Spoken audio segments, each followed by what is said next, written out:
કેમ છો? Hi guys, જો આપણી હોટલ છે આ. જો આંધી જમવાની. જો આ તિરિંગા છે, આંધી જમવાની છે.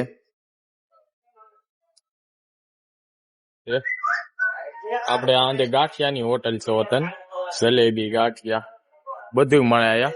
આ આપણા કારીગર છે. રવેશી હોટલ છે. જો કેમ છે? આપણે પાનનો ગલ્લો છે. આપણે સાની હોટલ છે. આપણા શેઠ છે. આપણે એક કામ કરી હતી.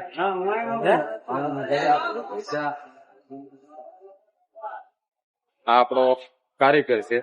આજે એક ભાઈ લગ્નમાં ગયા છે. કેમ છે ભાઈ? અમારે આ ગળદી બહુ હોય અમારી હોટલે. જો કેમ પણ માણસો જો સાની એટલી ગળદી હોય. આપડા શેઠ અટાણમાં તાપે છે સગડી માથે.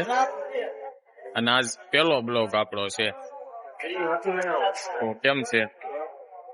સવારના વાગી ગયા છે 10. ત્યાં ભાઈ જાય છે ક્યાંક બહાર.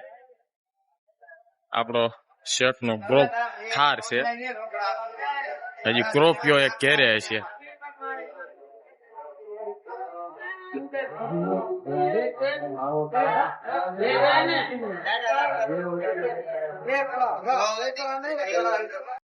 શું એનું નતું મેં રાખ્યું એ તો ખુદ ને મને નથી ખબર ભાઈબંધ. કેમ કે મેં એને એટલો પ્રેમ કર્યો હતો ને કે એટલો તો મેં ખુદ ને મને કોઈ દી નથી પ્રેમ કર્યો. એટલો તો મેં એને પ્રેમ કર્યો હતો. અને એની એક હર પલ એવી નથી કે જ્યાં એની યાદ નથી આવતી ભાઈબંધ. કેમ કે એને ખુદ થી મેં એટલો એને પ્રેમ એટલો કર્યો છે. કેમ કે મારા મમ્મી પપ્પા પાસે હતા ને તોય મેં ખુદ એની પાસે નથી એટલો રોઈ એટલો બસ આની પાસે રોઈશ. અને એની પાસે ખર્ચો કરવામાં કોઈ બાકી નથી રાખ્યો. અટાણે એને એટલો લેણામાં ઉતારી દીધો છે કે એ વ્યક્તિએ એક વાર એમ કહેતી હતી કે તું મારી પાસે રૂપિયો બગાડ ને તો તને મારા ગળા નામ છે. અને આજ એની પાસે કેવડું વ્યાજ ભરું છે ને ભાઈ એ તો ખુદ મને ખબર છે. કેમ કે એ વ્યક્તિએ એવી રીતે મારી જિંદગી બરબાદ કરી નાખી ભાઈ. હા, શેઠ શા બનાવે છે.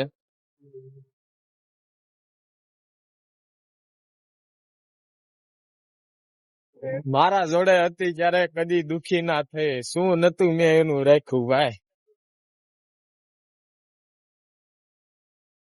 જો આપડા રાજકોટ નો નજારો કેમ છે. જો અટાણે વાગી ગયા છે 5:30. અને આ આપડી નીચે હોટલ છે. જો આપણે આવ્યા છે ચા દેવા. કેમ છે? જો સાનો કર્મો પીડ્યો છે. અને આપણે આવ્યા છે ચા દેવા ઓફિસે 401